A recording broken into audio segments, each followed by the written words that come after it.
সঙ্গে আমার জীবনের একটা সম্পর্ক আছে। তার সঙ্গীত জীবন শুরু করবার আগে বলবো ন্যান্সি, আমার একটা গানে উনি মডেল হয়েছিলেন। ন্যান্সির সঙ্গে আমার সঙ্গীতের সম্পর্ক তার জীবনের প্রথম থেকেই।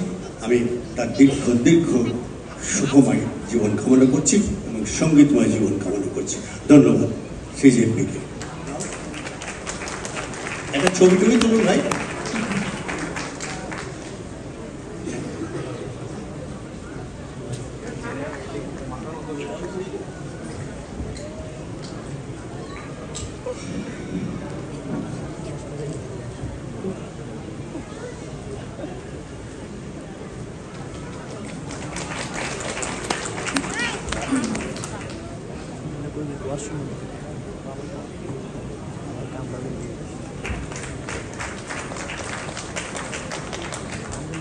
কনগ্রাচুলেশনস ন্যান্সি, অনেক অনেক ধন্যবাদ।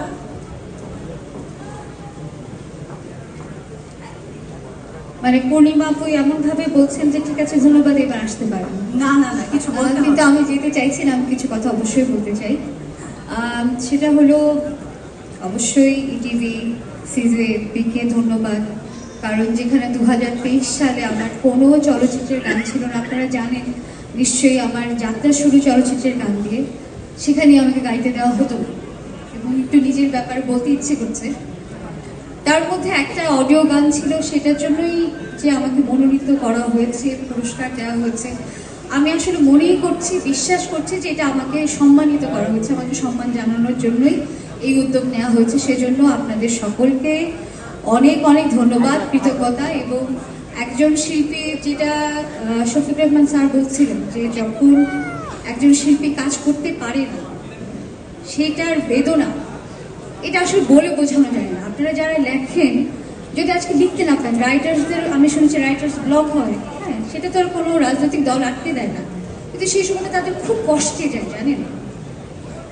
আমার স্যার, আমি শফিক রহমান স্যারের কথা বলছি, মৌচাকে ঢিলের কথা যেহেতু এসেছে সেজন্য বলছি, আম্মা যাই দিন করতেন এবং শেষের একটা নীলার সাথে একটা কথোপকথন। আমি মৌচাকে ঢিল পেয়েছি এবং সেখানে সারা বাংলাদেশ থেকে অনেক মানুষ তাদের ছোট ছোট গল্প পাঠাতো এবং বেশিরভাগ প্রেমের গল্প। সেখানে আমরাও টুকটাক কিছু লিখতে চাইতাম, জমা দিতে চাইতাম, আম্মার ভয়ে পারতাম না, যে আম্মা তো ওইটা নিশ্চয়ই করবে এবং মার খাবো। 2014 সালে যখন প্রকাশ হলো, আমি একটা ফেসবুকে একটা লেখা লিখলাম। আমি যত গুরুত্বপূর্ণ মানুষ এর আগে আমি জানতাম না, বিশ্বাস করেন, আমি মনে করতাম আমি শুধুই গান গাই, আমি অত জরুরি কেউ না। আমার লেখাটা ছিল যে যারা শুধুমাত্র বঙ্গবন্ধুর কারণে ওনার নাম ব্যবহার করে একটি দলকে ভোট দিয়ে যাচ্ছেন বা নির্বাচিত করে যাচ্ছেন, আমার মনে হয় তাদের এখন ঘুরে দাঁড়াবার সময়। এই একটি কথার কারণে আমি পুলিশি হয়রানি থেকে শুরু করে অসম্মান হয়নি এমন কিছু আমার হয়নি 10টা বছর। মোটামুটি 14, 15, 16 পর আমার মনে হলো আমার তো আর গান টান তেমন একটা হবে না, আচ্ছা দেখি তো। এবং দেখলাম এর মধ্যে দেশের ইতিহাস আস্তে আস্তে বিকৃত হওয়া শুরু হয়েছে। আমরা ছোটবেলায় পাঠ্য বইয়ে যে গল্প করতাম, এখন শুনি অন্য একটা গল্প। শফিক রহমান স্যারের অনেকগুলো বই ছিল, আপনি জানেন, কোনো প্রকাশনীতে আমি খুঁজে খুঁজে সেই বইগুলো পাইনি। এবং এই ধরনের আরো যারা সত্যটা লিখেছিলেন সেই বইগুলো নাই হয়ে গিয়েছে।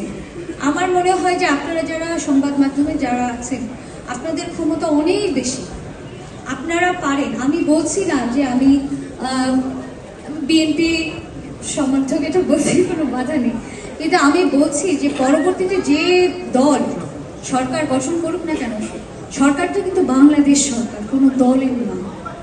সেখানে যেটা সত্য, আপনারা সত্যকে সত্য লিখবেন এবং মিথ্যাকে মিথ্যা লিখবেন। আরেকটা জিনিস আপনারা করবেন না, আমরা যারা গান করি, আপনারা ভাববেন ন্যান্সি অনেক অভিযোগ দিচ্ছে, অভিযোগ নাই, কিছুটা অভিমান।